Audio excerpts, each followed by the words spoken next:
Hello बच्चों, आज जो हम करने वाले हैं वो एक्चुअल में कोई नया टॉपिक नहीं है। ये पिछले टॉपिक का ही कंटिन्यूएशन है।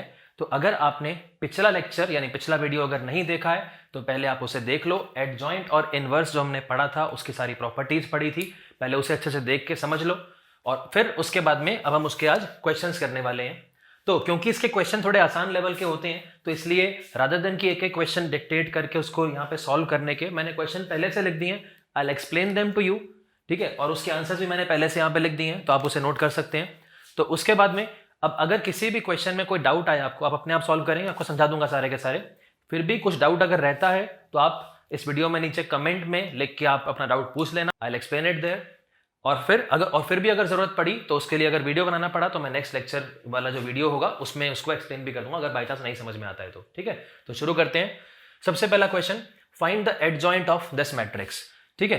अब एडजॉइंट हमने क्या सीखा था कि it is the transpose of the matrix of the cofactors. तो करना क्या है, एक एक एलिमेंट का, जैसे ये वाला एलिमेंट है इसका कोफैक्टर निकालो। तो क्या करना है, इसकी रो और इसके कॉलम को छोड़ दो।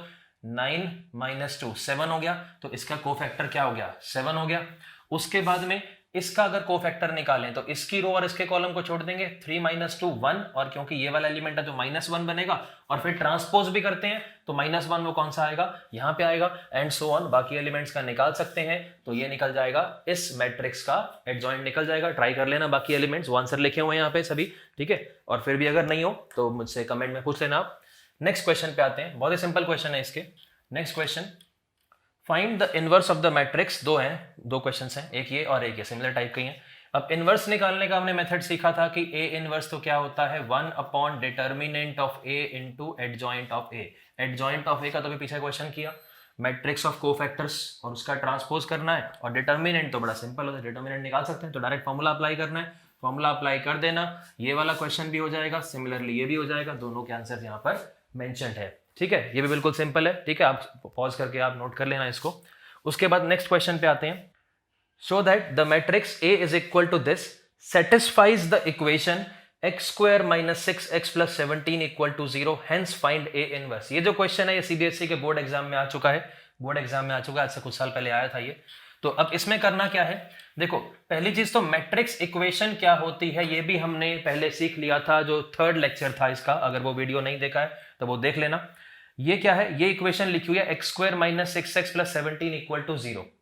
अब ये मैट्रिक्स दे रखी है, ये अगर इसको सेटिस्फाई कर रही है, प्रूव करना इसमें कि सेटिस्फाई कर रही है, यानी हमें एक्चुअल में प्रूव क्या करना है कि x की जगह पे अगर a रख दें तो a² - 6a + 17i, और ये 2/2 की है तो 17i2 = नल मैट्रिक्स। ये हमारे को प्रूव करना है, फर्स्ट पार्ट में प्रूव करना है ये। तो ए मैट्रिक्स दे रखी है, a² बड़ी आसानी से निकल जाएगा, a² निकल जाएगा, ये दे ही मतलब -1 से कर देंगे, सॉल्व कर लेंगे, नल मैट्रिक्स निकल के आ जाएगी, ये तो हो जाएगा। उसके बाद बोला हेंस फाइंड ए इनवर्स। अब एक तो ए इनवर्स आप कैसे निकाल सकते थे, इसी फॉर्मूले से, 1 determinant of A into adjoint of A. और 2/2 की मैट्रिक्स में तो एडजॉइंट निकालने का भी एक ट्रिक बताई थी कि सिर्फ डायगोनल वालों को इंटरचेंज कर देना और ऑफ डायगोनल वालों का सिर्फ साइन चेंज कर देना, ठीक है। अब एक तो इस तरीके से कर सकते थे, लेकिन क्वेश्चन में यहां पे बोला hence find A inverse, subjective question का है ये, सीबीएसई बोर्ड लेवल का, ठीक है। तो हेंस फाइंड ए इनवर्स मतलब इसी की हेल्प से निकालना है। तो इसकी हेल्प से कैसे निकाल सकते हैं, उसके लिए दूसरा मेथड यूज करेंगे, ये वाला इसमें यूज नहीं कर सकते हैं बिकॉज लिखा है हेंस फाइंड।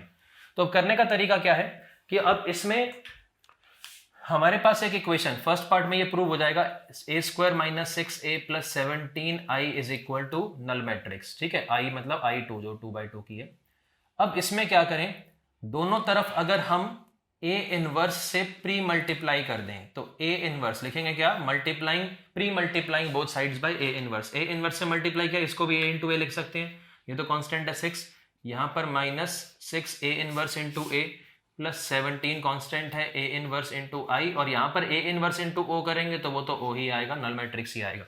अब ये तो बन गया आइडेंटिटी, और आइडेंटिटी × a ही आ गया, और फिर से ये आइडेंटिटी तो ये हो गया -6i, इसको उधर भी लेके जा सकते हैं, ठीक है। और यहां पर फिर से हो गया a इनवर्स, तो ये हो गया +17a इनवर्स = 6i, इसको इधर ले जाएंगे, नेक्स्ट स्टेप इधर लिख देते हैं, यहां से आ जाएगा 17a इनवर्स = 6i - a, तो यहां से a इनवर्स आ जाएगा 1/17 × 6i माइनस ए, ठीक है। तो वैल्यूज पुट कर देंगे अब 6i माइनस ए और हर एलिमेंट को फिर 17 से डिवाइड करेंगे तो हमारे पास में ये आंसर आ जाएगा 1/17। ये बाहर लिख दिया और ये बन जाएगा ए इनवर्स। ये क्या है, इसी की हेल्प से यानी हेंस फाइंड वाले तरीके से ये करने का, ठीक है। उसके बाद next question, find the matrix X for which this into this is equal to this. ऐसे क्वेश्चन भी वैसे हम पहले कर चुके हैं थर्ड वाले वीडियो के अंदर, ठीक है। लेकिन अब इसमें एक और मेथड, दूसरा मेथड सीख रहे हैं, उससे तो कर ही सकते हैं। वो मेथड क्या था, रिपीट कर देता हूं मैं एक बार।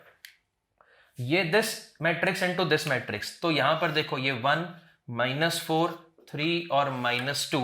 अब हम क्या कर सकते हैं, यहाँ पे आप चार कोई वेरिएबल्स या x y z w मान लो ABCD कुछ भी लिख दो, इज इक्वल टू जो भी ये दे रखा है ये। अब क्या होगा, मल्टीप्लाई कर देंगे, चार इक्वेशन बनेगी, ठीक है। दिस ये यहां से आएगा a -4c equal to this, यहाँ से आ जाएगा b -4d equal to this. दो यहाँ से चार इक्वेशन बनेंगी, दो a और c में बनेंगी, दो b और d में बनेंगी, सॉल्व करके निकाल सकते हैं। एक तरीका तो यही कर सकते हैं इससे। दूसरा मेथड सीख रहे हैं, दूसरा तरीका कि इसको हम ऐसा भी लिख सकते हैं, इसको फॉर एग्जांपल एक बार के लिए a मैट्रिक्स बोल दें, ax इज इक्वल टू ये b मैट्रिक्स, इसको b बोल दिया, ठीक है, लिख सकते हैं ऐसा। अब अगर हम a मैट्रिक्स देखें, इसका डिटर्मिनेंट देखो कितना आ रहा है, -2 + 12 यानी कि 10 आ गया। तो डिटर्मिनेंट तो जीरो नहीं है, डिटर्मिनेंट जीरो नहीं है, इसका मतलब इनवर्स निकाल सकते हैं, इनवर्स निकाल सकते हैं। तो फिर a इनवर्स से अगर हम दोनों तरफ प्री मल्टीप्लाई कर दें तो कोई फर्क तो नहीं पड़ता, लिख सकते हैं ऐसा। अब ये तो आइडेंटिटी मैट्रिक्स हो गई, i इंटू एक्स क्या आ गया, x is equal to a inverse into b। तो हमें x निकालना है, तो करना क्या है, अब बजाय कि आप इस मेथड के करने के चार इक्वेशन बनाने के, क्या करो, ये मैट्रिक्स दे रखी है, इसका इनवर्स निकाल लो। कैसे, 1 determinant of A into adjoint of A, adjoint की भी ट्रिक डायरेक्टली लगा देंगे तो ये तो कुछ ही सेकंड में हो जाएगा। तो ए इनवर्स और इसको b से मल्टीप्लाई करो, जो आएगा वही x मैट्रिक्स हो जाएगी। आंसर जो है इसका ये लिखा हुआ, ये आंसर आ जाएगा, ठीक है। उसके बाद में next question, find the matrix A satisfying the equation this into A into this is equal to this. A matrix निकालें जो इस इक्वेशन को सेटिस्फाई करे। अब ये कैसे करेंगे, कुछ सिमिलर टाइप का, इसी का बस एक एक्सटेंशन है कि हमने थोड़ी सी टर्म्स बढ़ा दी इसके अंदर। अब ये कैसे करेंगे वो देखते हैं। अब देखो इसमें तीन मैट्रिक्स दे रखी हैं। अब एक तो वही सेम तरीका है कि आप A को कुछ मान लो, 2/2 का ABCD मान लो, ABCD माना, मल्टीप्लाई करके इक्वेशंस बना के सॉल्व कर लें, ठीक है। वो चार इक्वेशन बनेगी, कर सकते हैं वैसे, वो तरीका भी सही है। दूसरा तरीका क्या है, अब इसको फिर से देखो ऐसा लिख सकते हैं, मान लो पहले वाली मैट्रिक्स को हमने फॉर एग्जांपल एक बार B नाम दे दिया, दूसरे वाली A है, तीसरी वाली को C नाम दे दिया, चौथी वाली वो तो बाई चांस आइडेंटिटी या नहीं होती तो उसको D नाम दे देते, ठीक है। अब इसका देखो डिटर्मिनेंट क्या आ रहा है, 4 - 3 1 आ रहा है, यानी इन्वर्टिबल है, जीरो नहीं आ रहा ना, तो इन्वर्टिबल है मतलब इनवर्स निकाल सकते हैं। तो अगर हम दोनों तरफ B इनवर्स से प्री मल्टीप्लाई कर दें तो B इनवर्स इंटू वाई, ये तो आइडेंटिटी हो गया, ये B इनवर्स ही बन जाएगा। यहां बचा A इंटू C। अब C इनवर्स से दोनों तरफ पोस्ट मल्टीप्लाई कर दें, यानी बाद में मल्टीप्लाई कर दें, तो ये बना, ये तो आइडेंटिटी हो गया। A मैट्रिक्स निकालनी थी, सॉरी C इनवर्स है, तो A इनवर्स, A क्या आ गया, B inverse into C inverse. तो मतलब क्या है, अब ये चार इक्वेशन बना के मल्टीप्लाई वगैरह करने की जरूरत नहीं है। दूसरा मेथड अब क्या कर सकते हैं, A is equal to B inverse into C inverse, ये B मैट्रिक्स, इसका इनवर्स निकाल लो, चुटकियों में निकल जाएगा। और ये C इनवर्स निकाल लो, ये भी चुटकियों में निकल जाएगा। तो फिर एक बार और चुटकी बजा देना, B inverse into C inverse कर देना, ये भी हो जाएगा। आंसर क्या आ जाएगा, ये आंसर आ जाएगा, ठीक है। तो बस यही सिंपल टाइप के इसमें क्वेश्चंस आते हैं। अगर किसी भी क्वेश्चन में कोई भी डाउट उनको आप कर लेना कॉपी में, कोई भी डाउट हो कमेंट्स में लिख देना, एक्सप्लेन कर दूंगा मैं। अगर जरूरत पड़ी तो नेक्स्ट वीडियो में एक्सप्लेन कर दूंगा, ठीक है। तो चलो अब नेक्स्ट वीडियो में नया टॉपिक स्टार्ट करेंगे, तो मिलते हैं अगले वीडियो के अंदर। Bye bye.